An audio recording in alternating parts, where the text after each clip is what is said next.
car le royaume des cieux est semblable à un homme qui, partant pour un voyage, appela ses serviteurs et leur remit ses biens.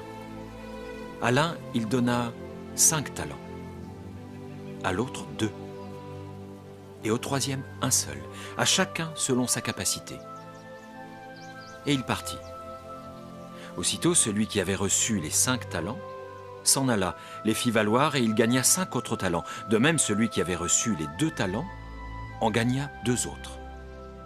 Celui qui n'en avait reçu qu'un seul alla faire un creux dans la terre et cacha l'argent de son maître.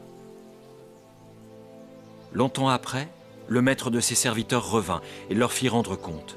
Celui qui avait reçu les 5 talents s'approcha en apportant 5 autres talents, et il dit « Seigneur, tu m'as remis 5 talents. Voici, j'ai gagné 5 autres talents. » Son maître lui dit « C'est bien, bon et fidèle serviteur. Tu as été fidèle en peu de choses. Je te confierai beaucoup. Entre dans la joie de ton maître. » Celui qui avait reçu les 2 talents s'approcha aussi, et il dit « Seigneur, tu m'as remis 2 talents, voici, j'en ai gagné 2 autres. » Son maître lui dit « C'est bien, bon et fidèle serviteur. Tu as été fidèle en peu de choses, et je te confierai beaucoup.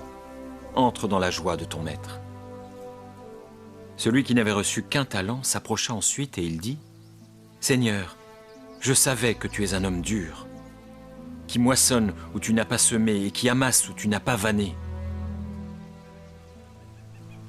Et j'ai eu peur, et je suis allé cacher ton talent dans la terre. Voici, prends ce qui est à toi. » Son maître lui répondit, et il dit « Serviteur méchant et paresseux, tu savais que je moissonne où je n'ai pas semé, et que j'amasse où je n'ai pas vanné.